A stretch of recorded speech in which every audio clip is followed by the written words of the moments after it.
Beijing में शक्ति प्रदर्शन का सबसे बड़ा मंच। द्वितीय विश्व युद्ध की समाप्ति के 80 साल पूरे होने पर चीन ने दिखाई सैन्य ताकत, मिसाइलें, टैंक, जेट और सबसे अहम मंच पर मौजूद वो चेहरे जिनसे अमेरिका को एलर्जी है। परेड के मेहमान थे रूस के राष्ट्रपति व्लादिमीर पुतिन, उत्तर कोरिया के किम जोंग उन और ईरान के राष्ट्रपति मसूद पेजेश्कियान।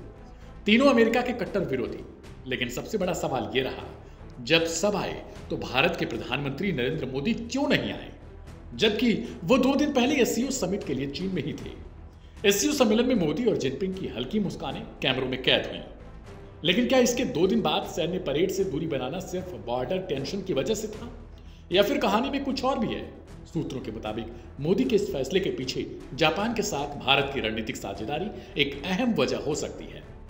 जापान और चीन के बीच द्वितीय विश्व युद्ध की विरासत आज भी जहर की तरह मौजूद है। बीजिंग की यह परेड उस युद्ध की विजय पर केंद्रित थी, जिसमें जापान की हार को चीन हर बार याद करता है और दिखाता है कि भारत अब जापान के साथ मिलकर इंडो पैसिफिक में चीन को बैलेंस करने की कोशिश कर रहा है। ऐसे में उस परेड का हिस्सा बनना, जिसका प्रतीक जापान की हार और चीन की जीत है, भारत की मौजूदा रणनीति से मेल नहीं खाता। इसके साथ ही 2020 की गलवान झड़प और एलएसी पर अब भी जारी तनाव के चलते प्रधानमंत्री नरेंद्र मोदी ने यह स्पष्ट संकेत दिया, जब तक चीन सीमा पर अपना रुख नहीं बदलता, भारत सामान्य कूटनीति की तस्वीर में शामिल नहीं होगा। और आखिरी पर अहम कारण, चीन और पाकिस्तान की बढ़ती सैन्य साझेदारी। पाकिस्तान के प्रधानमंत्री शहबाज शरीफ भी इस परेड में मौजूद थे। ऐसे में मोदी की अनुपस्थिति एक सटीक, शांति से दिया गया लेकिन तेज कूटनीतिक जवाब बनकर उभरी। चीन ने अपनी मिलिट्री परेड में अपनी ताकत का नमूना दिखाने की कोशिश की।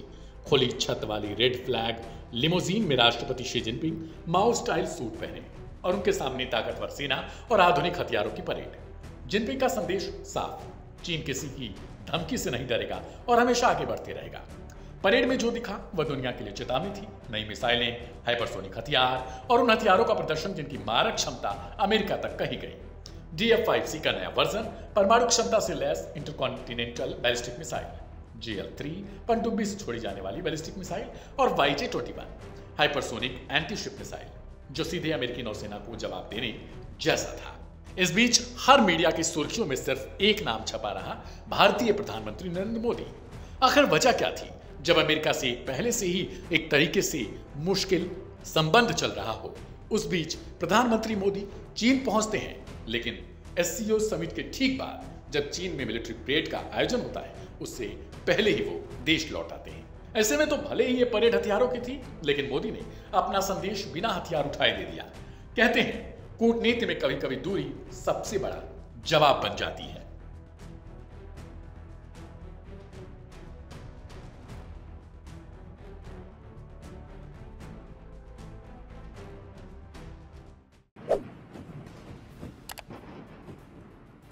चीन ने बुधवार को बीजिंग में सबसे बड़े सैन्य परेड का आयोजन किया। इस परेड के जरिए चीन ने पूरी दुनिया के सामने अपनी सैन्य शक्ति का प्रदर्शन किया और पहली बार जेट, लड़ाकू विमान, मिसाइल और नए इलेक्ट्रॉनिक युद्ध हार्डवेयर सहित अपने कुछ आधुनिक हथियारों को सार्वजनिक रूप से दिखाया है। ये पूरा आयोजन द्वितीय विश्व युद्ध की समाप्ति के 80 साल पूरे होने के मौके पर किया गया। इस विक्ट्री परेड में चीन ने अमेरिका के 3 बड़े दुश्मन देशों के प्रमुखों को मेहमान बनाकर राष्ट्रपति ट्रंप को साफ और कड़ा संदेश देने की कोशिश भी की है। विक्ट्री परेड में रूस के राष्ट्रपति व्लादिमीर पुतिन, उत्तर कोरियाई नेता किम जोंग उन और ईरान के राष्ट्रपति मसूद पेजेश्कियान भी शामिल हुए, जो अमेरिका के कट्टर दुश्मन माने जाते हैं। ट्रंप पहले ही पुतिन और किम को अपने पाले में लाने की कोशिश कर चुके हैं, लेकिन वो अब तक नाकाम साबित हुए हैं। यूक्रेन युद्ध रुकवाने के लिए ट्रंप पुतिन से सीधी बातचीत कर चुके हैं, लेकिन रूस ने अमेरिकी प्रस्तावों को मानने से साफ तौर पर इनकार कर दिया। हैरानी की बात तो यह है कि इस परेड में भारत के पड़ोसी देशों से पाकिस्तान के प्रधानमंत्री शहबाज शरीफ, नेपाल के प्रधानमंत्री के शर्मा ओली भी शामिल हुए, लेकिन भारत ने इस कार्यक्रम से दूरी बनाकर रखी। अब सवाल उठता है कि इस सैन्य परेड के मेहमानों में भारत के पीएम नरेंद्र मोदी शामिल क्यों नहीं हुए?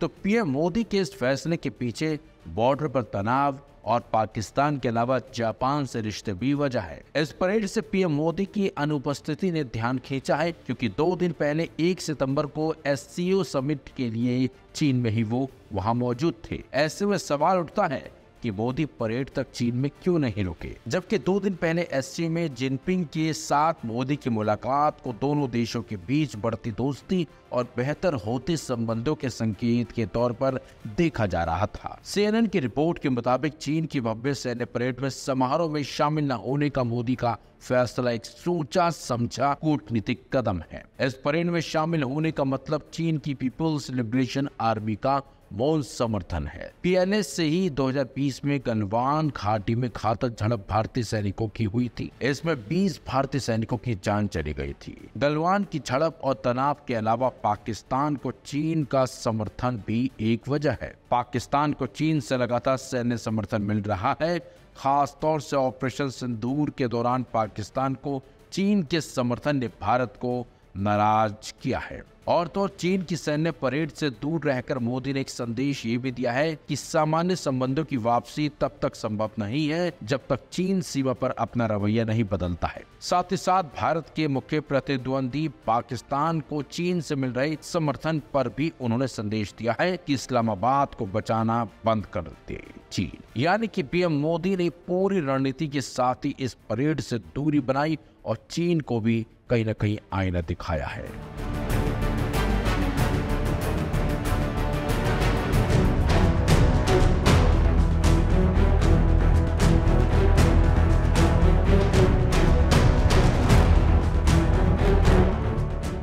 चीन की राजधानी बीजिंग के तियानमेन चौक पर एक विक्ट्री डे परेड का भव्य आयोजन हो रहा है। ये आयोजन द्वितीय विश्व युद्ध में जापान के आत्मसमर्पण की 80वीं वर्षगांठ के उपलक्ष्य में आयोजित किया जा रहा है।